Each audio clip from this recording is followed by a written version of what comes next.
What's up, you guys? Welcome back to another episode of the Let's Just Be Real podcast. I'm your host, Marissa Tonge. Thank you for tuning into another episode. Today, I have a special guest with me, my dear friend, special woman, a special Scorpio. I told you guys that we're only having Scorpios and Taurus on the show.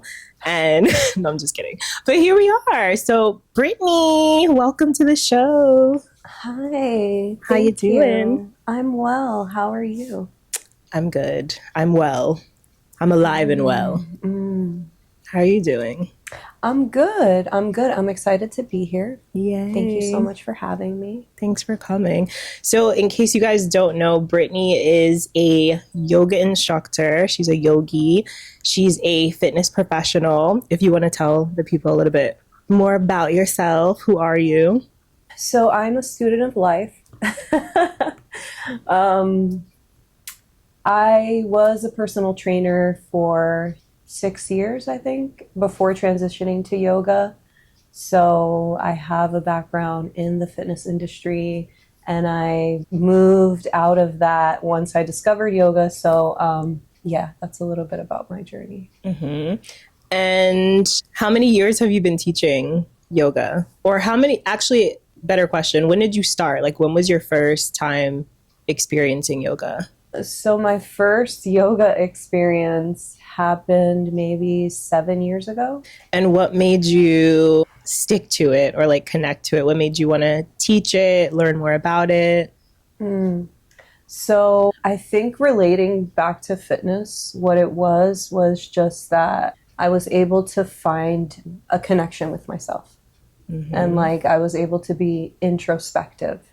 I felt like fitness was so much like focused on the aesthetic, and there's a physical thing to do, and you definitely have to take your ego with you when you're doing that.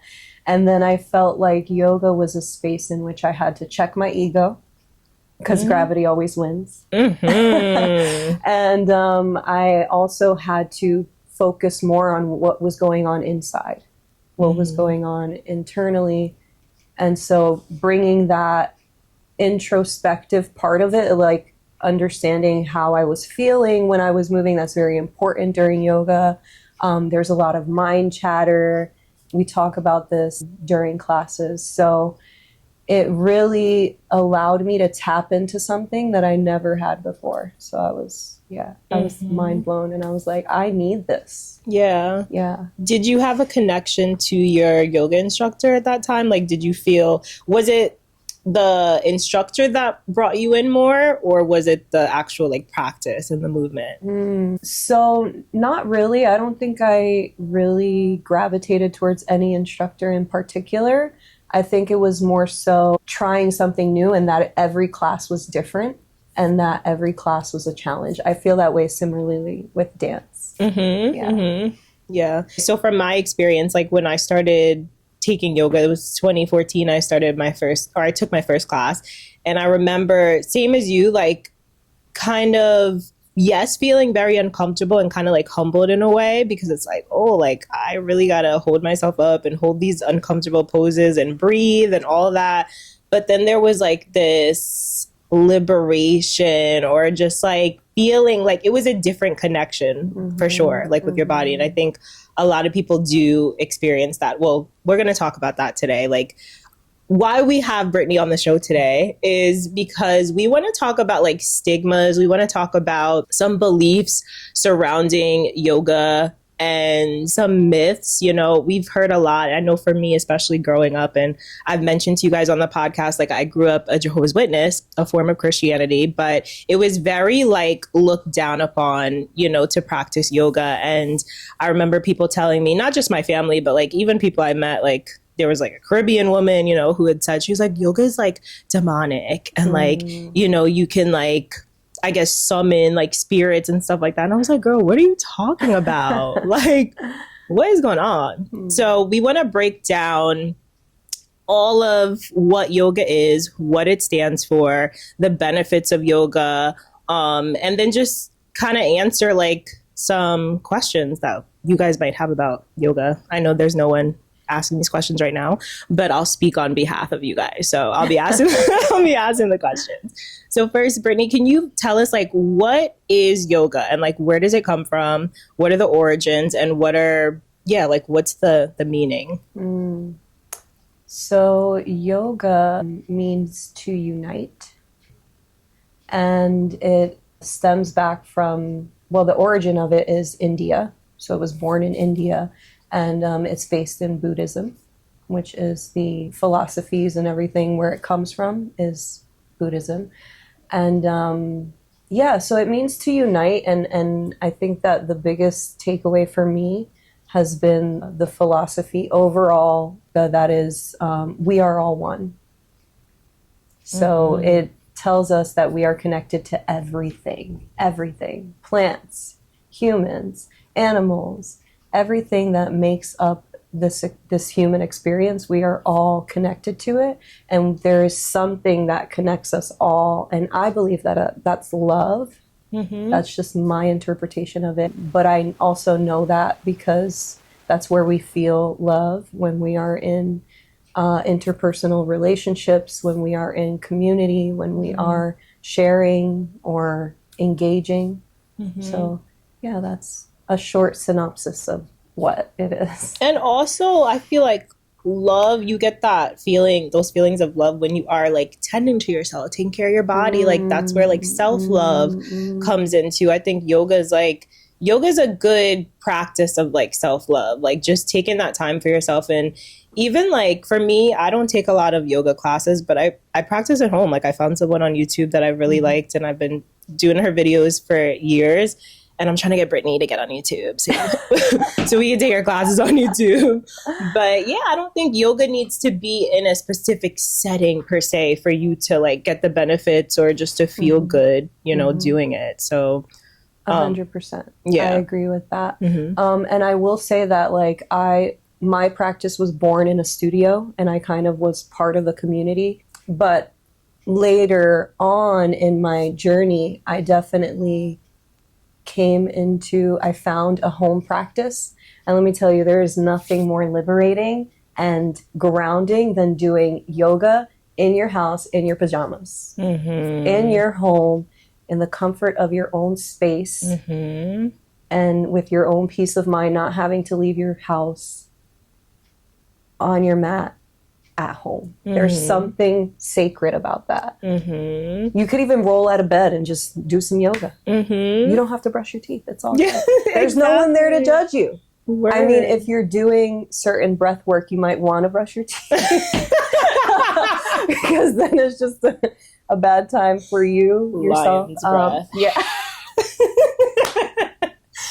Yeah, definitely. But I definitely relate to like I said at the beginning, what yoga was able to offer to me that strength training or being in the gym could not and had not, is definitely that relationship with self. That relationship to myself, not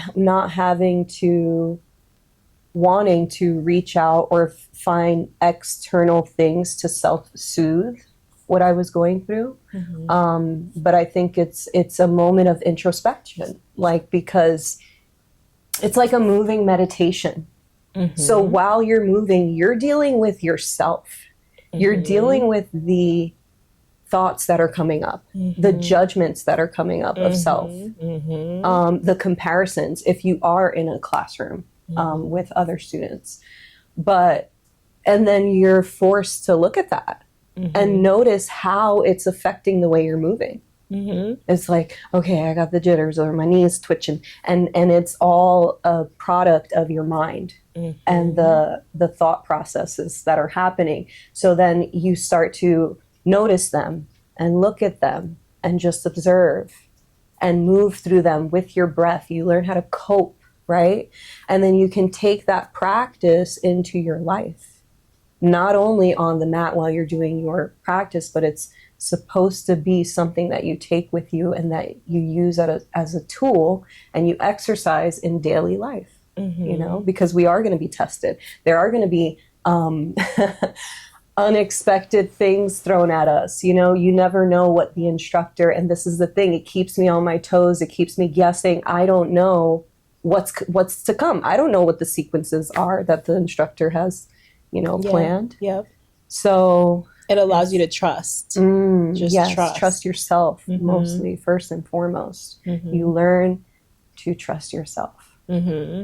And then through that process, it's a process. That's the thing. Yep. And that's why it's called a yoga practice, because we're practicing this every single day, in and out of our lives, in our relationships, and most importantly, our relationship with ourselves. The most important.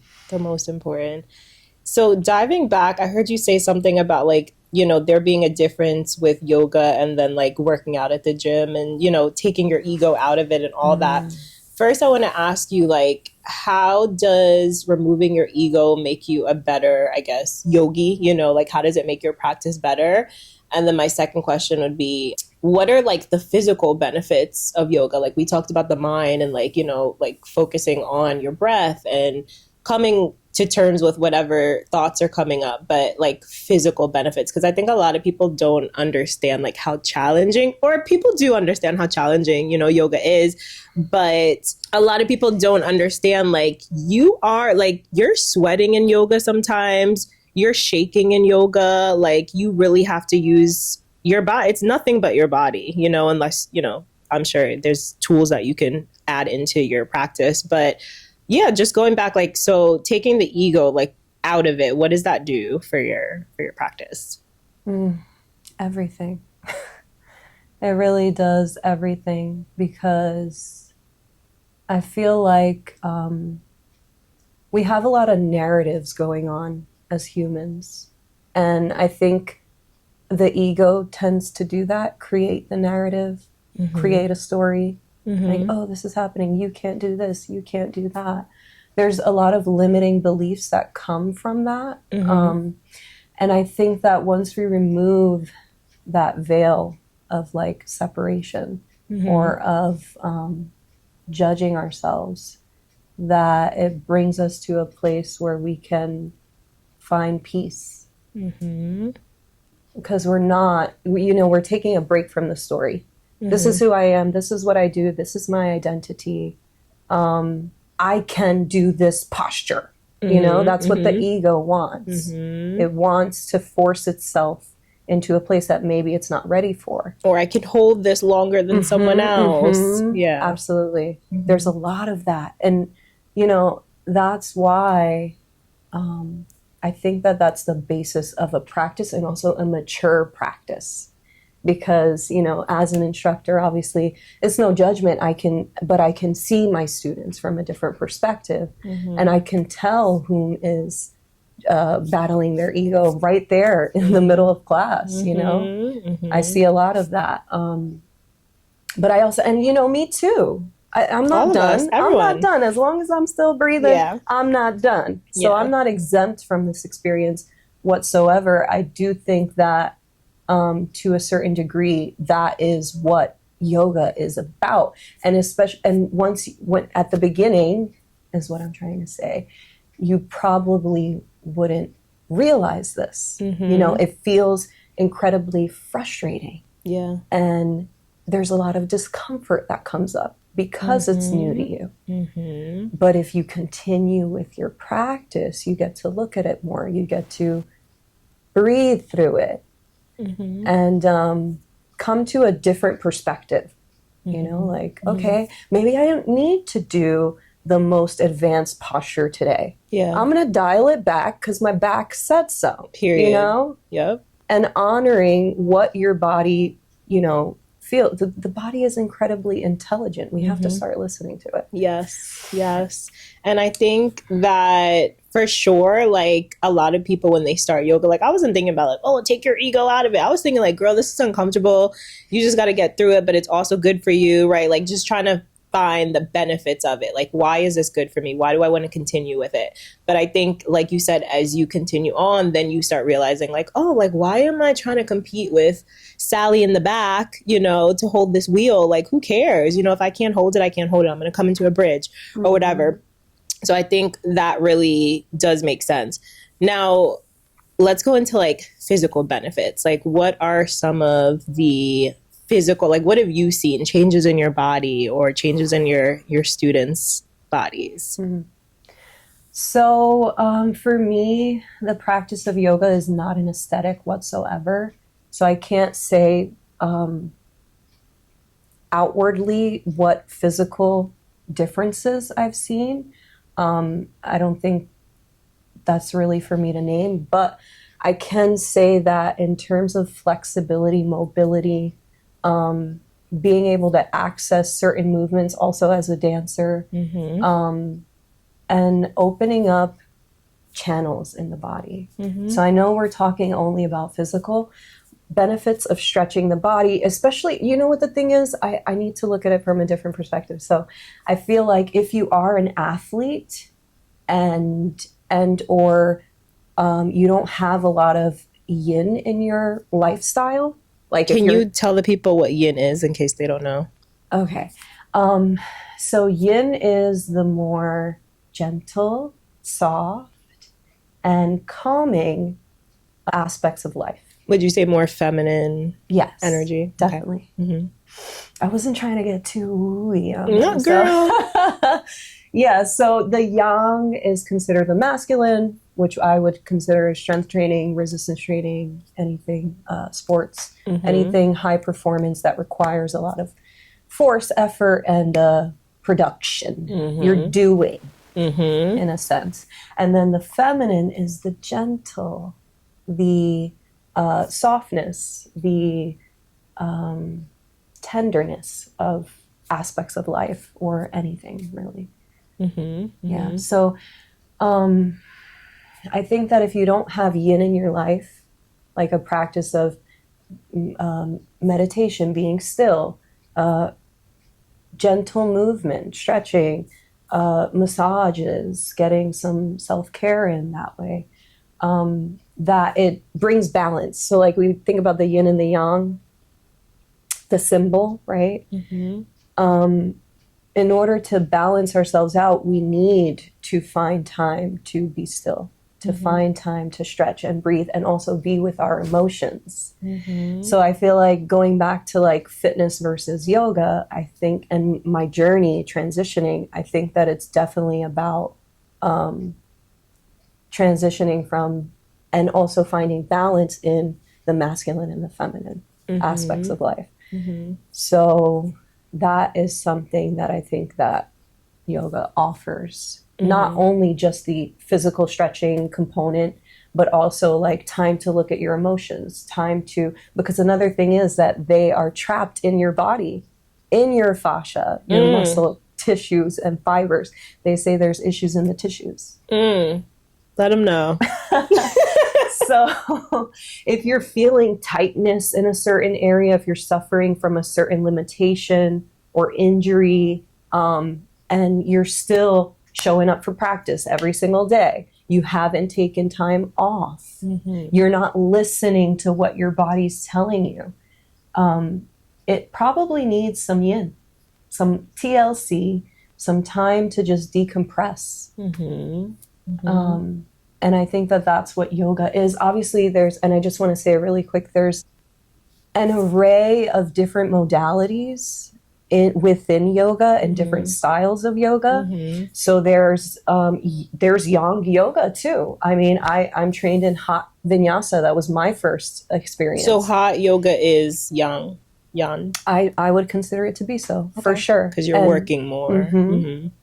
And I would say that after practicing hot yoga for 6 years, that I wouldn't recommend it. I also want to just be completely transparent and say that, because it also, depending on what your lifestyle is, I would say, once again, everything in moderation. I think taking a hot yoga class maybe once a month would be great. But when you're overstretching and overextending the muscles, it could also cause a tear, limitation, injury, things like that. So we want to be careful. with but yeah, there's all different styles of yoga. Yeah. But mostly I think the benefit is the yin aspect of it and bringing that balance into our lives. I love that. I Yeah. love that. And then to wrap up, let's end by kind of just answering these questions or addressing these like stigmas and myths and all that. What would you say to the person who you invite to a class, right? And or they see that you have a class and they're like, I don't know, like I heard that yoga is like witchcrafty or like there's, you know, some spiritual and there are spiritual aspects if that's what you want it to be. But what would you say to that person? Yes, let's debunk some myths. It's probably going to be my favorite part because I've actually had someone say to me that the chanting, that yoga is about astrology and tarot readings, tarot card readings. And, you know, I believe that, and this may trigger some people, but the word ignorance in the dictionary means simply not knowing. So I think that a lot of these things stem from just ignorance and lack of education. Not knowing. Just not knowing and judging based upon what we hear. But I will say that there is an inclination for people who do yoga because we're connecting to the yin, more feminine aspects of life and our emotions, that they do tend to gravitate towards esoterics and spirituality. But that is not whatsoever in the ancient text. So like in the Buddhist philosophies and in the yoga philosophies, in no place are we like we're sorting through astrology or doing witchcraft or any of these things or elements that people may have a misconception about. And then as for like the chanting of Om, and I've recently like gotten more deeper into the meaning of Om, which is supposed to be like you're tuning yourself to the vibration of like God and the universe. So that's what like I've learned what Om is. But what would your explanation be for someone who thinks that's like a form of chanting or summoning spirits? So it has absolutely nothing to do with summoning spirits. Om definitely is the vibration of the universe. So when we recite that, we're kind of cleansing our chakras, the chakra system, which you have 7 along the midline, right? Along the spine. And for each center, we are vibrational beings, right? So for each center, each energy center in the body, there is a different vibration that tunes and aligns that chakra, removing trauma, stress, bringing you into a state of alignment. And so that is the idea behind and the ideology behind chanting. You're cleansing and aligning your chakras. And there's a different tune for each one. And then as far as it being like a collective thing in a class, like when you're saying Om as a group, what would be the meaning or the reason behind doing it as a group? So I'll go back to my takeaway and the overall philosophy, the overarching philosophy of yoga, which is we are all one. And I think that when we chant that, we collectively come together and kind of like seal that within that yoga space and the practice that you just did. Because it's usually at the beginning or end of class that we recite that. I love that.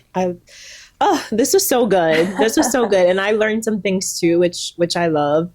And I would definitely just say like anybody who's watching and you've had some resistance with trying yoga, or you've taken yoga and maybe it was too challenging for you, or you couldn't be still, or you couldn't let your thoughts go, or you were thinking about what everybody else thinks of you in the room. It's the same as dance. Like I talk to the girls about this, and just with like tuning out whatever is going on outside of you and really tapping into yourself. That's why I use yoga. Absolutely. And that's why I practice yoga. I think that when you are going into something and you're trying something new and maybe wanting to switch it up or try some, like it is going to be uncomfortable. It's going to be uncomfortable always.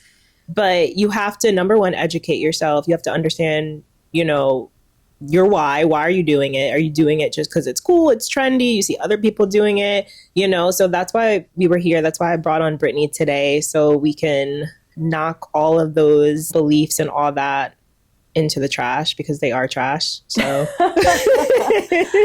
and people who practice yoga are happier. Like, I truly believe that. And they're just more in tune with themselves. They're calmer. You're also calming your nervous system, Absolutely. There's so many benefits. And if you guys are interested in learning more, you guys can definitely follow Brittney on Instagram.